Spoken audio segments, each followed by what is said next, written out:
Hello, everybody. Thank you for joining our GrowTal podcast. We are spending today talking with Michelle Dixon Green, who was one of the first people to join GrowTal and has been working with us for several months now, and excited to have you, Michelle, on board. Thank you. Happy to be here. So today we're just going to talk a little bit about Michelle's background. We're going to have a conversation about what it's like working for GrowTal, and we'll just kind of have a good convo and go from here. Sounds good. All right. So Michelle, thank you for joining us today. I want to just kind of kick it off with hearing a little bit about your background and how you found your way to GrowTal and how it's been so far. Yeah. Well, I met you through a mutual friend who I think you met, networking as well, looking for PR services. And my background is pretty varied at this point in my career. I have done a little bit of, my background is marketing, but, within marketing, there's sales and there's PR and there's copywriting and just about anything digital sales and marketing now, social. So, I've been working in the field for like 15 years. So I've had a little bit of experience in different sectors now that are very disparate, from banking to mixed martial arts manufacturing. And one of the companies I worked for was a company that made the UFC fight glove. And that was a fun and interesting experience and different road that I never expected to be on. But my initial, professional experience was with Li & Fung in New York. And that was, fast fashion and home goods. And my last, corporate position was with a bank. So in the credit card division. So I have kind of a varied experience, and every single one has always demanded a multifaceted kind of approach to marketing, because, with marketing, people expect you to be able to do all of those things and then some. And, you're often the person that is wearing all the hats, which is great because that fits my personality. So it's been a fun ride in my career, and then to meet you and to work in GrowTal has been pretty seamless. And I've really appreciated that, because it appealed to me because I didn't want to go into a huge database of consultants and then get lost or have to completely undercut an hourly rate that didn't serve me, didn't help grow my career. And, time is so precious. So this has been a really good experience for me. Yeah. Well, no, it's funny that you say that, working in a number of different backgrounds and then having to wear multiple hats. And one of the things I love about marketing is, I always say marketing is marketing no matter what product you're working on, though, right? I mean, there's this similar flavor of the things you have to do, no matter if you're working with a nonprofit or you're working with the UFC, right? Right. No matter what, you got to get the messaging down. You have to get the messaging out there and solicit a response and get people to purchase the product or view the content or whatever, donate, whatever it's going to be, right? Did you have any experience with any other freelancing platforms before joining GrowTal? I never got into them because I just was not interested in the time that I felt that it was going to take, and the investment there of getting into those systems. I thought about it. I was really close to doing it just to try, but luckily, it's all about networking, and that had gotten me far enough that I had enough clients and felt like I was in a good place that I didn't need to go into those systems. And then, this opportunity came up with GrowTal. So it was kind of a perfect everything just kind of fell into place. So I never had to, undercut my, hourly rate or work really hard just to get reviews so that my, profile would be seen on some of those working sites, consulting sites. So yeah. And we hear that about places like Upwork, for example, where the person peruses through all the different profiles, and it's a little bit of a race to the bottom, right? Like, yeah, how low can I make my rates to make myself more attractive, and then how do I bolster my reviews? And even then, for the person buying, right? And I've hired off of Upwork multiple times. You can go after the most highly reviewed person, not necessarily scrape the bottom of the barrel, but try to get a good price. And the quality is just terrible still. right. And so it's really hard, I think, on the buyer's end too, to know what you're going to get out from the other side, because everybody's forced to try to game this system to try to get a high price, but also attract the buyers to reach out to them. And so I love that we find great professionals like yourself, and then are able to present that to different companies based on your experience and how we think we're going to have you bring value right out of the gates. Yeah. What is your favorite part of been working with GrowTal so far?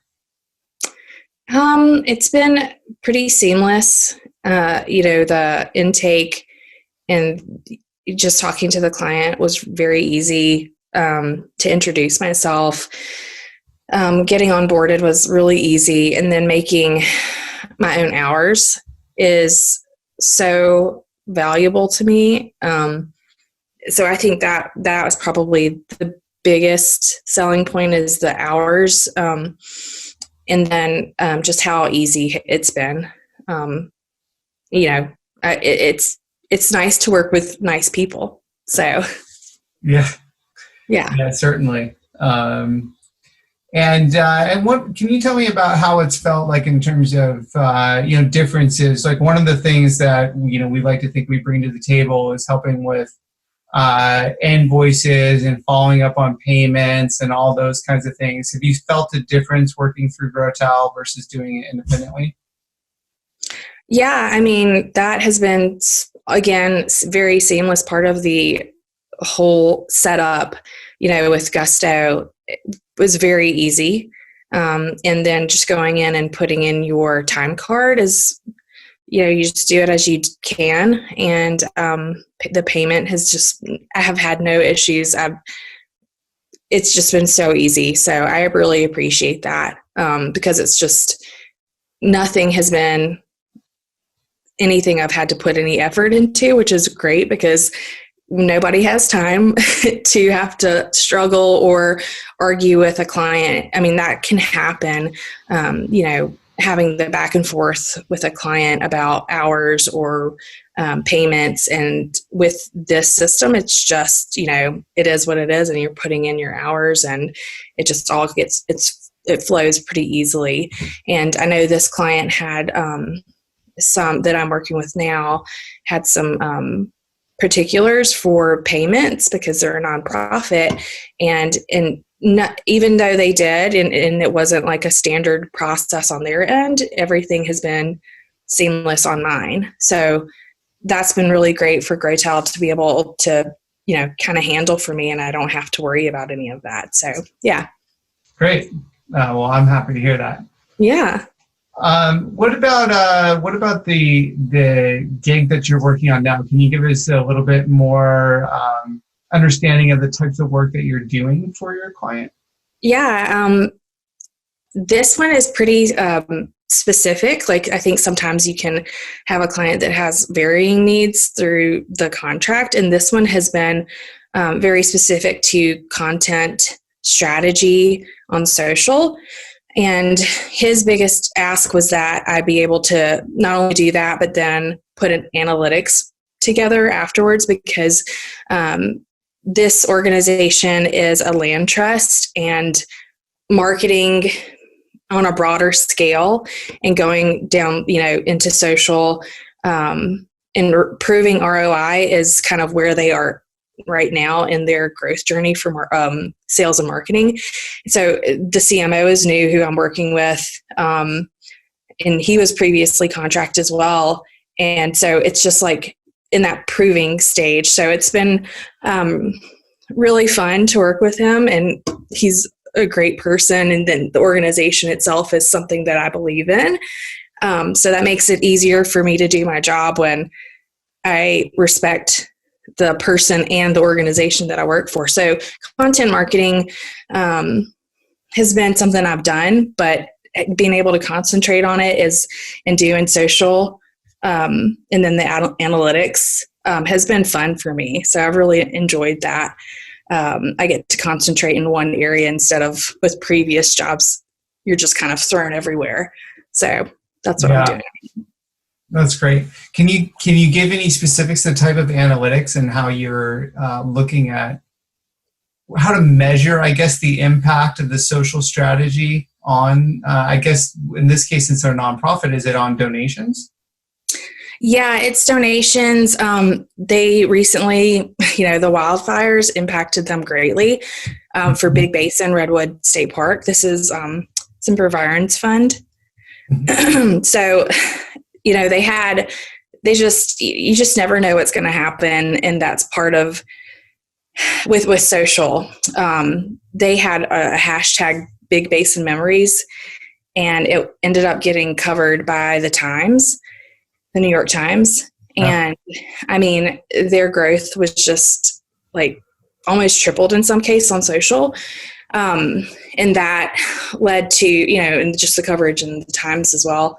So there was just like a lot of growth, and being able to use social to kind of help track where it's coming from, because you can go into Instagram and you're able to see where exactly it's coming from. And the Facebook analytics are very helpful, and that also helps paint a picture and prove to the leadership that more investment in a smarter technology to track these instead of, because since it's early growth stages here, it's me going into the posts and looking at like individual posts that are performing well, and then, boosting those, which is fine, but eventually that's not going to be efficient or effective, because, they're wanting to put some money behind it, which is great. So it's just pulling those reports kind of manually and using free platforms right now. And eventually, that's what we've been talking about is kind of proving the validity of it, so that just a little bit more dollars can be placed behind it, so that reporting can be a little bit easier and quicker. But yeah, I mean, this, even with other hashtags that we've been implementing, we've seen growth, and it's really been really fun to see and be able to prove that through the analytics and pulling those, specifically Instagram and Facebook. Yeah, that's great. And what a good cause too, to be working with the Big Basin after all the fires. Yeah. It's tough. At least now all the underbrush is burned, right? So hopefully it won't come back. Well, I mean, the good part is that the redwoods are so resilient, and a lot of them have already burned before, and, they're still growing, and the ability for a redwood to I've learned so much, but they can really bounce back. But it really, the bad part is, losing, I think it was 90% of the structures in that park. So there's history gone, and there's, infrastructure that needs to be rebuilt.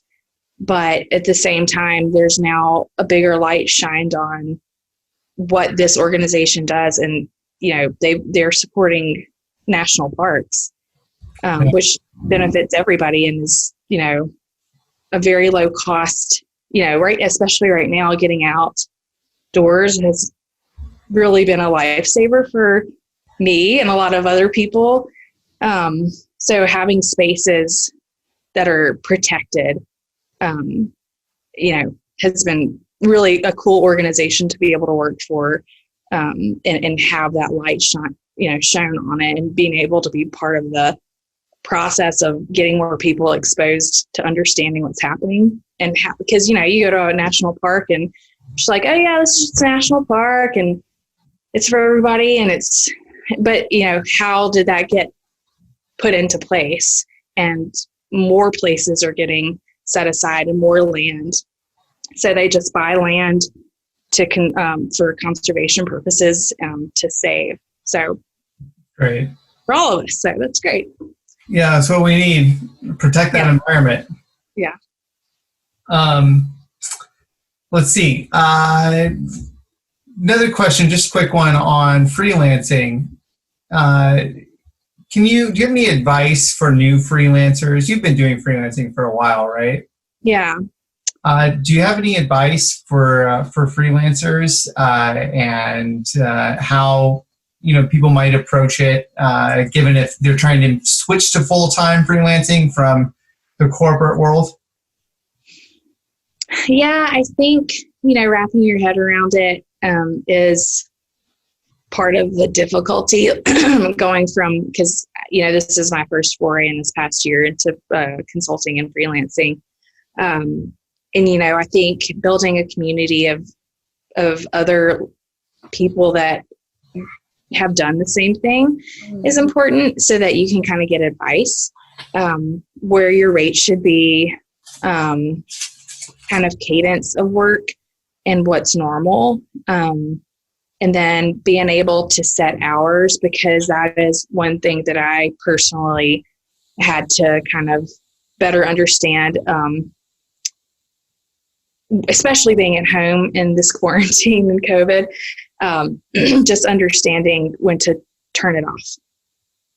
So being able to keep track of your hours and not overextend yourself, I think is something just to be very aware of, because you'll get burned out. Yeah. It's a marathon, right? Yeah, exactly. Yeah. Or there's a good quote that I heard from someone recently on entrepreneurship, which is, it's a marathon with a series of sprints in between. Right. Exactly. Yeah. The same sort of thing as freelancing, right? Like sometimes, you have to put in the extra hours, but then make sure you stop and take a rest, right, before you get in the next piece. So, which has been great too, because then, I don't mind at certain times to put in hours intensely, and then you're done. And that's the great thing about consulting and that I have really appreciated right now, because it's with family being together all the time. You get the break.